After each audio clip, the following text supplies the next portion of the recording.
Hello friends, welcome to hello scholar. I hope you all are fine.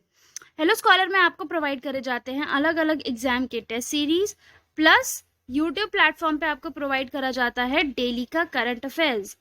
तो चलिए बच्चों, आज का करंट अफेयर सेशन स्टार्ट करते हैं। तो क्वेश्चन नंबर 1 क्या कहता है बच्चों? क्वेश्चन नंबर 1 ये कहता है कि वर्ल्ड बैंक के असेसमेंट के हिसाब से किस कंट्री में सबसे ज़्यादा फूड इन्फ्लेशन हो रखा है? ब्रिटेन में हो रखा है, नामीबिया में हो रखा है, या जिबूटी में हो रखा है, या लेबनान में हो रखा है? तो बच्चों वो हो रखा है लेबनान में। Option 4 is correct. ठीक है, अब हम देखते हैं कि हम ये क्यों पढ़ रहे हैं। हम ये इसलिए पढ़ रहे हैं क्योंकि जो हमारी नेबरिंग कंट्री है जिसका नाम है श्रीलंका, श्रीलंका जो है वो 5th पोजीशन पे है फूड इन्फ्लेशन के। फूड इन्फ्लेशन का मतलब क्या हो गया कि बहुत ज़्यादा फूड प्रोडक्ट्स या फूड आइटम्स के प्राइस जो हैं वो बहुत ज़्यादा हैं।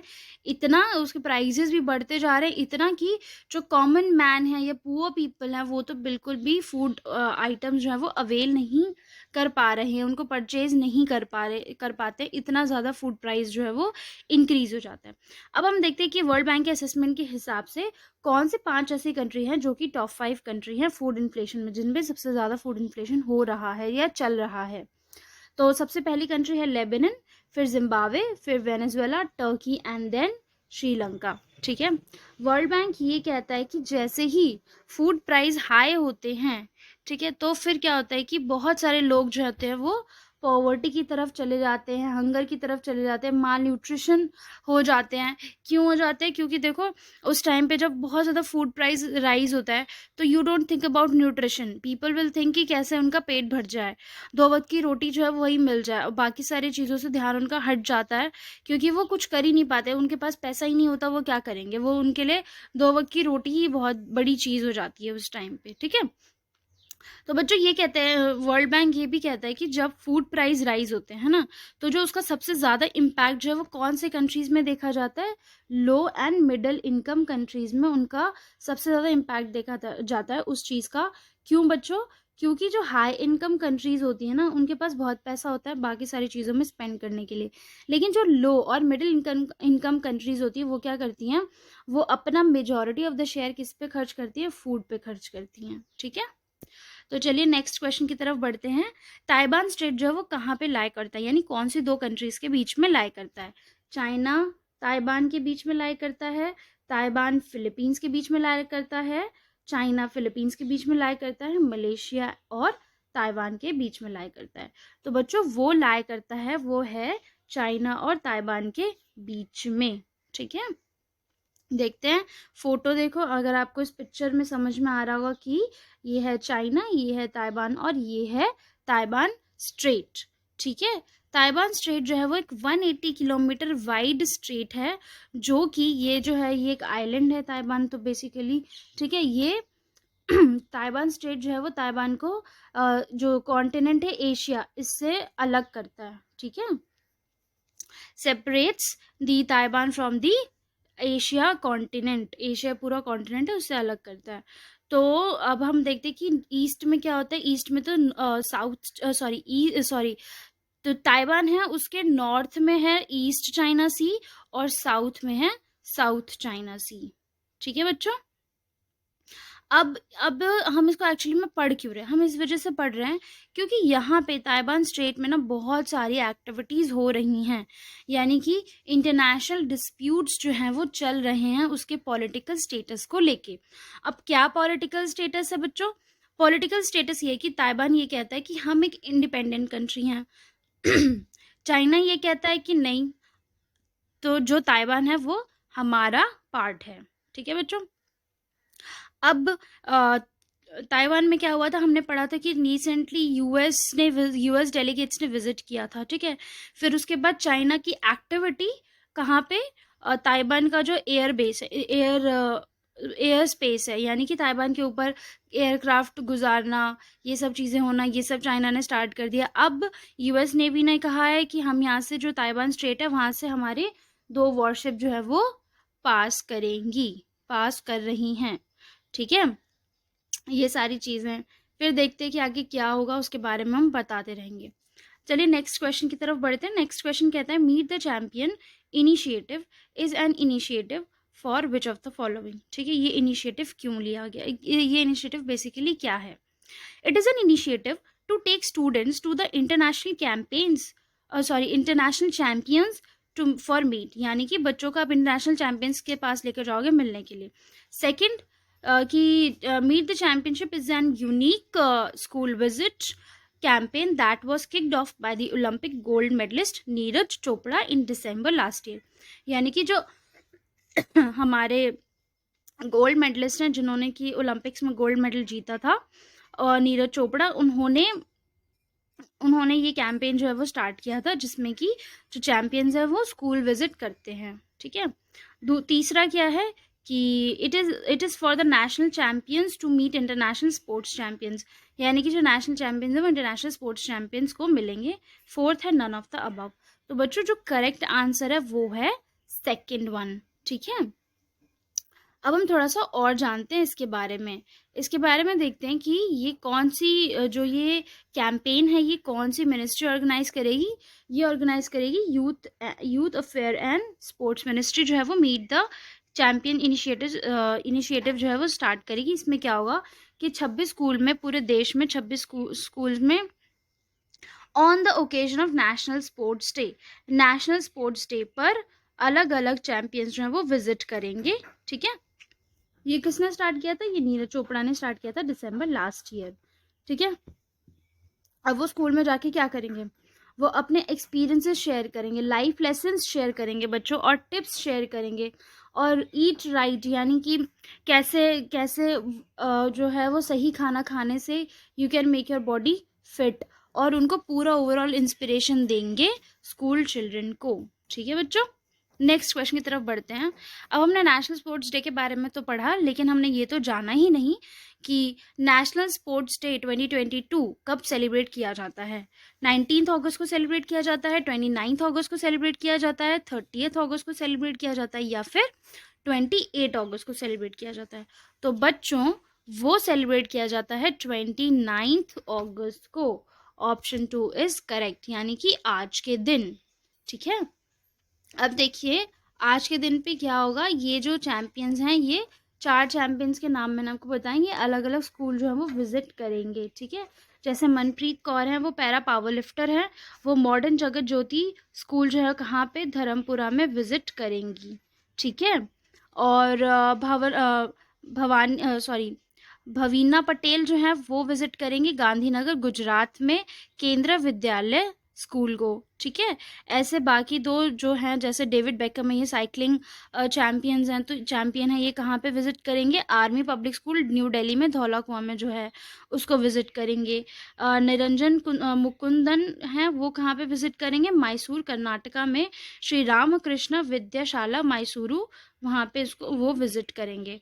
ठीक है, ये सारे चैम्पियंस हैं, अलग अलग स्कूल्स को विजिट करेंगे on the occasion of National Sports Day which is being celebrated today। ठीक है, अब हम ये देखते हैं कि नेशनल स्पोर्ट्स डे हम क्यों सेलिब्रेट करते हैं। ठीक है, अब ये भी बहुत इंटरेस्टिंग फैक्ट है। कैसे है बच्चों? देखो, नेशनल स्पोर्ट्स डे हम सेलिब्रेट करते हैं 29 अगस्त को, जिसमें कि हम याद करते हैं किसको? जो बर्थ एनिवर्सरी है हॉकी लेजेंड की, हॉकी के बड़े दिग्गज खिलाड़ी रहे हैं, उनका नाम है मेजर ध्यानचंद। ठीक है, मेजर ध्यानचंद जो है वो 29 अगस्त को पैदा हुए थे। He was born on 29 August. That is why ये जो डे है वो चूज़ किया गया कि हम इस दिन अपना नेशनल स्पोर्ट्स डे है जो वो सेलिब्रेट करेंगे। ठीक है, हम सिर्फ उन्हीं को याद नहीं करते इस स्पोर्ट्स डे में बच्चों, हम क्या करते हैं, बाकी सारे जितने भी स्पोर्ट्स पर्सन हैं, उन्होंने जितना भी कंट्रीब्यूशन दिया है अपना कंट्री में, उनके लिए, कंट्री के लिए मेडल लेकर आए हैं। और ऑब्वियस ही बात है, जब कोई कंट्री है एक इतने बड़े इंटरनेशनल स्पोर्ट्स इवेंट में अगर वो कोई भी मेडल लेकर आती है, तो उसकी जो रेप्यूटेशन है, उसकी जो रिस्पेक्ट है, प्रेस्टीज है, वो बढ़ती ही है ना। हमें भी प्राउड फील होता है। तो जो सबसे पहला नेशनल स्पोर्ट्स डे जो है वो कब सेलिब्रेट किया गया था बच्चों? वो सेलिब्रेट किया गया था 29 अगस्त 2012। ठीक है, और मेजर ध्यानचंद को क्या किस किस नाम से बुलाया जाता है? हॉकी विजर्ड के नाम से भी जाना जाता है, द मैजिशियन के नाम से भी जाना जाता है। ठीक है, उनको इन दोनों नाम से जाना जाता है। अब इन्होंने किया क्या था जो इनको इतने सारे इनको अलग-अलग नेम्स, टाइटल्स दिए जाते हैं। इनको विज़र्ड ऑफ हॉकी जो है इनका पॉपुलर टाइटल है, ठीक है? ये कहाँ पे पैदा हुए थे? ये पैदा हुए थे इलाहाबाद, प्रयागराज, उत्तर प्रदेश में 29 अगस्त 1905 को, ठीक है? 1905 बोले तो इंडिपेंडेंस से पहले, ठीक है? इन्होंने प्री इंडिपेंडेंस पीरियड में ही, यानी इंडिपेंडेंस से पहले ही बहुत ज़्यादा ये फेमस हो गए थे। क्यों फेमस हो गए थे? क्योंकि इन्होंने बहुत मदद करी थी इंडिया को ओलंपिक गोल्ड मेडल जीतने में, यानी इंडिपेंडेंस से पहले। कब 2008 सॉरी 1928, 1932, 1936 समर ओलंपिक्स, ठीक है? लगातार जो इंडिया जो है वो गोल्ड मेडल जीती थी, ठीक है? और और जो ये फिर उसके बाद जब इनका जो स्पोर्ट्स वगैरह है वो ख़त्म हो गया, जब ये स्पोर्ट्स से रिटायर हो गए, फिर इनको पंजाब रेजिमेंट जो है वो इंडियन आर्मी की, वहाँ पे उनको वो कर दिया गया। फिर वहाँ पे इन्होंने आर्मी ज्वाइन कर ली। फिर इन 1956 ये रिटायर हुए और इंडिया ने इनको पद्म भूषण अवार्ड भी दिया, जो कि क्या है, थर्ड हाईएस्ट सिविलियन अवार्ड है, ठीक है बच्चों? ये हमने जाना मेजर ध्यानचंद जी के बारे में, ठीक है? नेक्स्ट क्वेश्चन बड़ा इंटरेस्टिंग है। क्या है बच्चों? देखो कि इंडिया का सबसे पहला अर्थक्वेक मेमोरियल, ठीक है, बहुत यूनिक चीज़ है। अर्थक्वेक मेमोरियल कौन सी सिटी में लोकेटेड है? जयपुर, कच्छ, भुज या उदयपुर? तो बच्चों ये लोकेटेड है भुज में, ठीक है? भुज करके तो एक मूवी भी आई थी, तो वो याद रख लेना, ठीक है? वहां से अब ये इसका नाम क्या है सबसे पहली बात तो, और ये क्यों बनाया गया? इसका नाम है बच्चों स्मृति वन, ठीक है? ये इंडिया का सबसे पहला अर्थक्वेक मेमोरियल है। किसने इसको इनॉग्रेट किया है? प्राइम मिनिस्टर नरेंद्र मोदी जी ने। उन्होंने ये कहा है स्मृति वन जो है वो इसलिए बनाया गया है टू पे द ट्रिब्यूट, ठीक है? ट्रिब्यूट पे करने के लिए उन लोगों के लिए जिन्होंने कि 2001 में जो बहुत मेजर अर्थक्वेक आया था गुजरात में, उसके लिए जिस तरीके से जो लोग हैं वो उससे लड़े थे, उन्होंने उससे लड़े थे, plus many people came together and helped each other, ठीक है? वो सब याद करने के लिए, जहाँ पे अब हम देखते कि देखो उस 2001 के अर्थक्वेक में क्या हुआ था, 12,000 लोग जो है वो एक साथ मरे थे, बहुत बुरी तरीके से, ठीक है?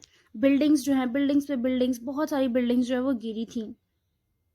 अब ये जो स्मृति वन है ये कहाँ पे? भुजियो हिल में डेवलप किया गया है। इसकी जो लगभग कॉस्ट है 375 करोड़ है। इसमें गैलरी है, अर्थक्वेक मतलब गैलरीज है बहुत सारी, उसमें एक है अर्थक्वेक सिमुलेटर। इसमें क्या है कि अगर आप वहाँ पे जाएंगे तो आपको रियल अर्थक्वेक जैसा जो है वो ट्रेमर्स महसूस कर सकते हैं, आप उसको फील कर सकते हैं, ठीक है?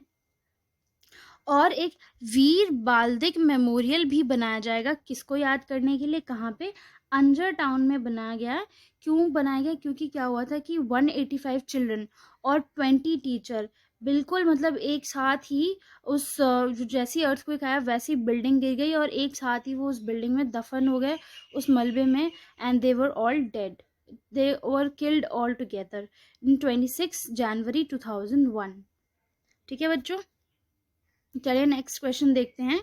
नेक्स्ट क्वेश्चन है, Chanambam has recently won gold in an international championship in Sarajevo. She is related to which sport? कौन से खेल से ताल्लुक रखती हैं? Judo, badminton, javelin, table tennis? तो बच्चों वो एसोसिएटेड हैं जूडो से, बैडमिंटन से, टेबल टेनिस से नहीं, जैवलिन से नहीं, बैडमिंटन से नहीं, वो है जूडो से, ठीक है? वो जूडो खेलती हैं। अब हम जानते हैं इनके बारे में, इन्होंने बहुत सारे मेडल जीते हैं, प्लस इस मेडल के बारे में खास बात क्या है वो भी देखते हैं। चनम्बम जो हैं कहाँ से बिलोंग करती है? सबसे पहली बात तो ये मणिपुर से बिलोंग करती हैं, ठीक है? इन्होंने देश का नाम रोशन किया है।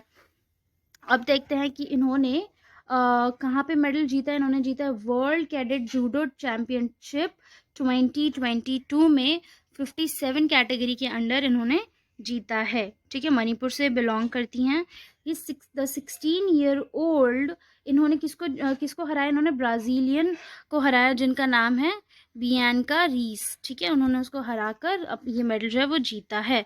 And she is the first Indian to win gold in the world judo championship in any category. यानी कि आज तक बच्चों इस कैटेगरी में, इस चैम्पियनशिप में, वर्ल्ड जूडो चैम्पियनशिप में इंडिया ने कभी भी कोई भी गोल्ड नहीं जीता है। बट हम देख रहे हैं कि इस साल अलग अलग स्पोर्ट्स में, अलग अलग नए स्पोर्ट्स में, अलग अलग ऐसे स्पोर्ट्स में जिसमें आज तक कभी इंडिया ने मेडल नहीं जीता है, इंडिया ने ऐसे, इंडिया जो है, इंडिया के जो स्पोर्ट्स पर्सन है वो ऐसे ऐसे स्पोर्ट्स में गोल्ड मेडल या मेडल्स लेकर आ रही हैं। It is a very good sign कि अब इस टाइम पे इंडिया जो है अपने एथलीट्स पे, अपने स्पोर्ट्स एरेना पर भी कॉन्सेंट्रेट कर रहा है। ठीक है, लिंथोई ने नेशनल चैम्पियनशिप जो हुई थी चंडीगढ़ में नवंबर में, उन्होंने उसमें भी गोल्ड मेडल जीता था इन द 63 kg कैटेगरी में as at the Asian cadet and junior championship in Bangkok. ठीक है, जूनियर चैम्पियनशिप जो बैंकॉक हुई थी वहाँ पर भी इन्होंने मेडल जीता है, और इन्होंने सिल्वर मेडल जीता है कहाँ पे, 2021 में एशिया ओशियाना जूनियर चैम्पियनशिप और जूनियर चैम्पियनशिप में। ठीक है, और इन्होंने ब्रॉन्ज जीता है 2021 में एशिया ओशियाना कैडेट चैम्पियनशिप में। ठीक है, इन्होंने बहुत सारे मेडल्स जो है वो जीत लिए हैं। तो that's all for her, that's all for this question. Let's move to next question. Next question क्या कहता है, next question भी थोड़ा सा अमेजिंग है कि recently which state has got is second railway, मतलब कौन से स्टेट में अब जाके सेकंड रेलवे स्टेशन जो है वो ओपन हुआ है। ठीक है, क्या वो असम में हुआ है, क्या वो मणिपुर में हुआ है, क्या वो मिजोरम में हुआ है, नागालैंड में हुआ है। असम में हुआ है नहीं, मणिपुर में हुआ है नहीं, मिजोरम में हुआ है नहीं, तो वो कहाँ हुआ है बच्चों, नागालैंड में हुआ है। ठीक है, नागालैंड को अपना दूसरा रेलवे स्टेशन जो है वो मिल गया। अब देखते हैं इसके बारे में, एक और इंटरेस्टिंग सा फैक्ट है बच्चों। क्या फैक्ट है मैं बताती हूँ कि जो उसका सबसे पहला रेलवे स्टेशन था ना, वो 1903 में इनॉग्रेट किया गया था। ठीक है, जिसका नाम है दीमापुर रेलवे स्टेशन। ठीक है, और जो अब जाके मतलब 100 साल से भी ज़्यादा हो गया, और वहाँ पे अब जाके दूसरा क्या बोलते हैं रेलवे स्टेशन ओपन हुआ है, इनॉग्रेट हुआ है, जिसका कि क्या नाम, अभी अंडर कंस्ट्रक्शन ही है, जिसका कि क्या नाम है, कहाँ पे हुआ है, शोखुवी में हुआ है। ठीक है, ये क्या करेगा, ये क्या करेगा कि असम, मैं यहाँ पे बताती हूँ कि कहाँ से, ये धनसिरी इन असम से लेकर जुब्जा कोहिमा डिस्ट्रिक्ट ऑफ नागालैंड। कोहिमा क्या है, नागालैंड की कैपिटल। ठीक है, असम से लेकर नागालैंड डिस्ट्रिक्ट तक, ये नागालैंड की कोहिमा डिस्ट्रिक्ट तक इसको कनेक्ट करेगा। कितना लंबा है, 90 किलोमीटर लॉन्ग रूट है ये। ठीक है, कब इसका जो इनॉग्रेशन हुआ था, 2016 में हुआ था। एक्सपेक्टेड था कि 2020 में कंप्लीट हो जाएगा, बट ये 2024 तक कंप्लीट होगा अब। ठीक है, और एक बात कि जो नागालैंड है और अरुणाचल प्रदेश है ना, नागालैंड और अरुणाचल प्रदेश को ये डायरेक्टली कनेक्ट किया जाएगा कौन से, दोनी पोलो एक्सप्रेस से, मतलब दोनी पोलो एक्सप्रेस टिल शोकोवी रेलवे स्टेशन। ठीक है, दोनी पोलो एक्सप्रेस कहाँ पे है, अरुणाचल प्रदेश में। ठीक है बच्चों, और शोकोवी रेलवे स्टेशन हमने देखा कहाँ पे, नागालैंड में। तो अरुणाचल प्रदेश और नागालैंड को भी कनेक्ट किया जाएगा, और ये जो है वो कहाँ से है, ये असम से, धनसारी असम से लेकर जुब्जा कोहिमा डिस्ट्रिक्ट ऑफ नागालैंड। ठीक है बच्चों, नेक्स्ट क्वेश्चन की तरफ बढ़ते हैं। ये भी इंटरेस्टिंग है साइंस टेक की तरफ से। क्या which country has launched first ever fleet of hydrogen power train. Hydrogen को फ्यूल की तरह यूज़ किया जा रहा है ट्रेन्स में, तो कौन सी कंट्री ने किया बच्चों, फ्रांस ने, बेल्जियम ने, रोम ने, या फिर जर्मनी ने। फ्रांस ने किया नहीं, बेल्जियम ने किया नहीं, रोम ने किया नहीं, जर्मनी ने किया। यस बच्चों, ये किया है जर्मनी में हुआ है कि जर्मनी ने हाइड्रोजन को एज फ्यूल जो है वो यूज़ करना स्टार्ट कर दिया, कहाँ पे, ट्रेन्स में। अब हम देखते हैं कि ये क्यों किया। ऑब्वियस ही बात है, हमें पता है कि क्यों किया, ताकि क्या हो कि हम ज़्यादा से ज़्यादा क्लीन और ग्रीन एनर्जी की तरफ बढ़ सकें। ठीक है, तो जर्मनी क्या करेगा, उसने जो 15 डीजल ट्रेन्स थी उसको रिप्लेस कर दिया है किससे, हाइड्रोजन, मतलब वो ट्रेन क्या डीजल को एज अ फ्यूल यूज़ करती थी, अब इन्होंने कर दिया कि उसको हाइड्रोजन जो है वो एज अ फ्यूल जो है वो यूज़ होगा, ठीक है। यानी कि 14 ट्रेन उन्होंने ऐसे बनाई है जिसमें कि जिसमें which uses fuel cell to generate power, ठीक है। और एक क्लीनेस्ट और ग्रीनेस्ट एनर्जी है एवर अभी तक की, ठीक है। अब इससे क्या होगा, इससे एक तो डीजल बचेगा, कितना डीजल बचेगा, ये है 1.6 मिलियन ऑफ लीटर, एक 1.6 मिलियन लीटर्स जो है डीजल बचेगा एक साल में। तो सोचो कितना डीजल बचेगा, प्लस इससे जो पोल्यूशन होता है वो कितना ज़्यादा होता है, तो पोल्यूशन भी नहीं होगा, ठीक है। It is a great example और बाकी सारे नेशंस को भी इसको अडॉप्ट करना चाहिए। नेक्स्ट क्वेश्चन जो है वो इंटरेस्टिंग है और इम्पॉर्टेंट भी है। इंडेक्स जो होते हैं वो बहुत इंपॉर्टेंट होते हैं।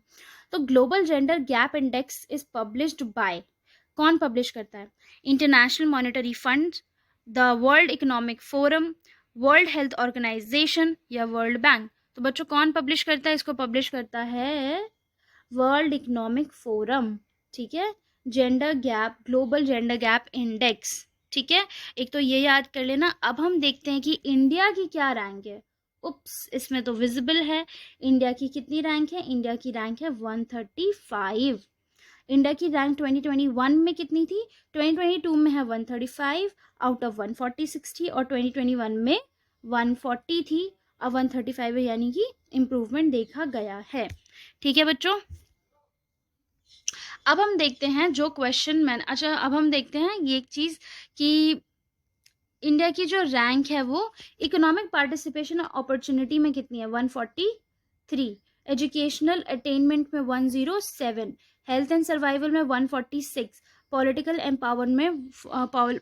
एम्पावरमेंट में 48. So it is showing some kind of improvement, and kindly note down all these indexes and all these ranks because these are very very important. आप इन रैंक्स को कैसे यूज़ करोगे, अगर सपोज एसएससी या banking का कोई paper आता है तो सीधे सीधे आपसे रैंक पूछ लिया जाएगा, बट यूपीएससी के पेपर में जहाँ पे आप ये शो करोगे कि इंडिया का जो जेंडर गैप है वो कम हो रहा है, तो आप उसमें इसको ऐड करोगे कैसे, कि अब हम देख सकते हैं कि इंडिया की जो रैंक थी 2021 में कितनी थी, 140 थी आउट ऑफ 146 कंट्रीज, बट अब हम देखते हैं कि उसकी रैंक जो है वो इम्प्रूव होगी 135 आउट ऑफ 146 कंट्रीज। तो this shows the improvement, and government is also taking initiative to narrow the gender gap, जो जेंडर गैप एग्जिस्ट करता है उसको कम करने के लिए गवर्नमेंट जो है वो इनिशिएटिव्स जो है वो लेकर आ रही है। ये क्वेश्चन है 27 अगस्त के करंट अफेयर्स में, जहाँ पे मैं आपको ऑलमोस्ट डेली 2 क्वेश्चंस देती हूँ अलग अलग सब्जेक्ट से। तो आपको क्वेश्चन मैंने आपको दिया था कि which is the first English newspaper of India. India का जो सबसे पहला इंग्लिश न्यूज़पेपर है वो कौन सा था, बंगाल गैजेट किसने बनाया था, हिकी ने, जेम्स अगस्टस हिकी, ठीक है। कब, 1780 में। अब देखना ये है कि ये इंडिया का ही नहीं लेकिन एशिया का भी सबसे पहला प्रिंटेड इंग्लिश न्यूज़पेपर था, ठीक है। नेक्स्ट क्वेश्चन बच्चों मैंने आपसे ज्योग्राफी से पूछा था, वो क्वेश्चन ये था कि Nilgiris biosphere reserve is in which state और स्टेट्स। तो ये स्टेट्स में है, यानी कि तमिलनाडु में है, केरला में है, कर्नाटका में है। ये जो बायोस्फीयर रिजर्व है ये 3 स्टेट में फैला हुआ है, ठीक है। प्लस नीलगिरी का एक और क्या बोलते हैं फैक्ट है या इंपॉर्टेंट पॉइंट है, ये है कि वेस्टर्न घाट्स, ठीक है। वेस्टर्न घाट्स कौन से हैं बच्चों, देखो अगर हम इंडिया ड्रॉ करते हैं तो यहाँ से आते हैं ईस्टर्न घाट्स और यहाँ से आते हैं वेस्टर्न घाट्स, ठीक है। तो ईस्टर्न घाट्स और वेस्टर्न घाट्स कहाँ पे मीट करता है, ठीक है। वेस्टर्न घाट्स और ईस्टर्न घाट्स जो हैं, जो 2 माउंटेन रेंजेस हैं, वो कहाँ मीट करते हैं, वो मीट करते हैं नीलगिरी हिल्स पे, ठीक है। अब एक फैक्ट नीलगिरी बायोस्फीयर रिजर्व का वो ये है कि वो 1986 में स्टैब्लिश हुए थे, ठीक है। एस्टैब्लिश किया गया था उसको कि as a biosphere reserve. India का सबसे पहला बायोस्फीयर रिजर्व है under UNESCO's man and the biosphere programme, ठीक है बच्चों। इस प्रोग्राम के अंडर जो है वो इंडिया का सबसे पहला बायोस्फीयर रिजर्व है, कौन सा, नीलगिरी बायोस्फीयर रिजर्व, ठीक है बच्चों। अब देखते हैं आज का क्वेश्चन ये है, एक पॉलिटी से है और एक ज्योग्राफी से है। सबसे पहले पॉलिटी का क्वेश्चन देखते हैं कि कौन सा आर्टिकल जो है वो कॉन्स्टिट्यूशन ऑफ पार्लियामेंट की बात करता है कि कौन पार्लियामेंट का भी कॉन्स्टिट्यूशन होना चाहिए, ठीक है। दूसरा क्वेश्चन है आपका ज्योग्राफी से कि कौन से कंट्रीज बाल्टिक सी से अपना कोस्ट लाइन शेयर करती हैं, ठीक है। So that's all for today. I hope you liked the video. Kindly like, share, comment and subscribe to our channel. Join our Telegram channel for the latest job vacancy updates and current affair PDFs. Thank you everyone. Have a nice day.